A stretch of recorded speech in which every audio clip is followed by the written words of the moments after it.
Hello friends, welcome to Rainbow Flavors. இன்னைக்கு நம்ம rainbow ஃப்ளேவர்ஸில் veg upma எப்படி பண்ணுறதுன்னு பார்க்கலாம்.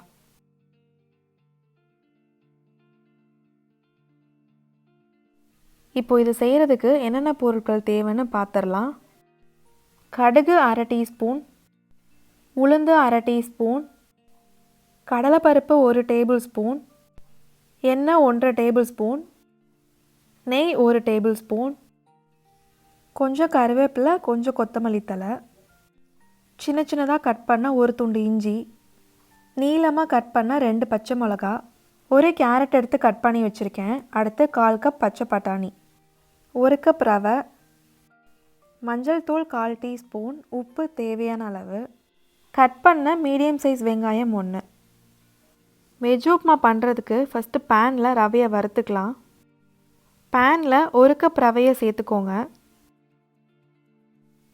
இதை மீடியம் ஃப்ளேமில் ஒரு 3 to 4 நிமிஷம் வறுத்துக்கலாம்.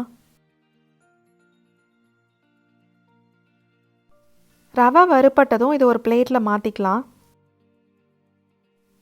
இப்போது இதே பேனில் எண்ணெயை ஹீட் பண்ணிக்கோங்க.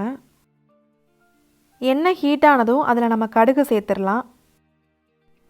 கடுகு பொரிஞ்சதும் உளுந்தம்பருப்பு, கடலைப்பருப்பை சேர்த்துடலாம்.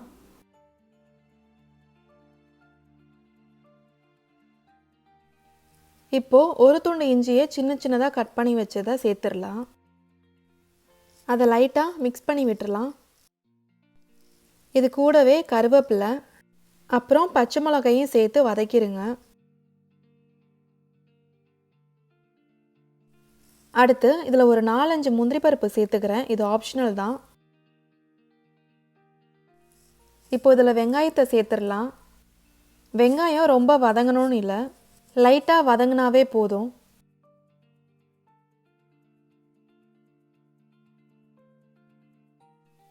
அடுத்து இது கூட கட் பண்ணி வச்ச கேரட் அப்புறம் பச்சை பட்டாணியும் சேர்த்துருங்க. இது வதங்கிறதுக்கு தேவையான அளவு உப்பையும் சேர்த்துருங்க. அடுத்து 1/4 டீஸ்பூன் மஞ்சள் தூள். இது எல்லாத்தையும் நல்லா மிக்ஸ் பண்ணி விட்டுடலாம். உங்ககிட்ட பீன்ஸ் இருந்துச்சுன்னா அதையும் சேர்த்துக்கலாம். இதை லைட்டாக வதக்கிட்டு ஒரு 2 நிமிஷம் மூடி வச்சுருங்க. இது 2 நிமிஷத்துக்கு அப்புறம் இதை ஓப்பன் பண்ணிடலாம். இப்போ பாதி அளவுக்கு கேரட் பட்டாணிலாம் வெந்திருக்கும். இப்போ இதில் நம்ம தண்ணியை சேர்த்துடலாம். 1 கப் ரவைக்கு 2 கப் தண்ணி சேர்க்குறேன். அது இல்லாமல் கேரட் பட்டாணி இதெல்லாம் சேர்த்துருக்கனால அதுக்கு ஒரு எக்ஸ்ட்ரா 1/2 கப் சேர்த்துக்கலாம். இப்போ இதுக்கு தேவையான அளவு உப்பையும் சேர்த்து கொதிக்க விட்டுருங்க. தண்ணி நல்லா கொதித்ததும் நம்ம ரவையை சேர்த்துடலாம். தண்ணி நல்லா கொதிச்சிருச்சு. இப்போ ரவையை கொஞ்சம் கொஞ்சமாக சேர்த்துக்கலாம்.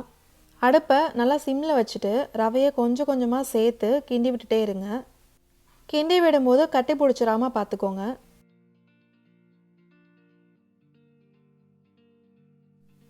தண்ணி அளவு மட்டும் கரெக்டாக சேர்த்துக்கோங்க, இல்லைனா ஒரு மாதிரி கொல கொலன்னு ஆகிடும். இப்போது இதில் நம்ம 1 டேபிள் ஸ்பூன் நெய்யை சேர்த்துடலாம். சேர்த்துட்டு இதை நல்லா மிக்ஸ் பண்ணி விட்டுடலாம்.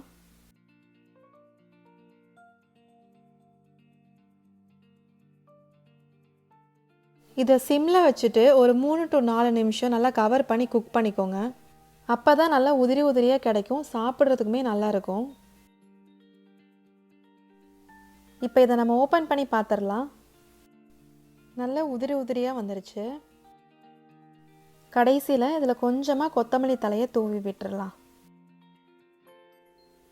அவ்வளோதான். நீங்களும் இதை ட்ரை பண்ணி பார்த்துட்டு கமெண்ட்ஸில் எப்படி இருந்துச்சுன்னு சொல்லுங்கள். உங்களுக்கு இந்த வீடியோ பிடிச்சிருந்துச்சுன்னா லைக் பண்ணுங்கள், ஷேர் பண்ணுங்கள், சப்ஸ்கிரைப் பண்ணுங்கள். மறக்காமல் கூடவே இருக்கிற பெல் ஐக்கானை கிளிக் பண்ணிக்கோங்க. தேங்க்யூ.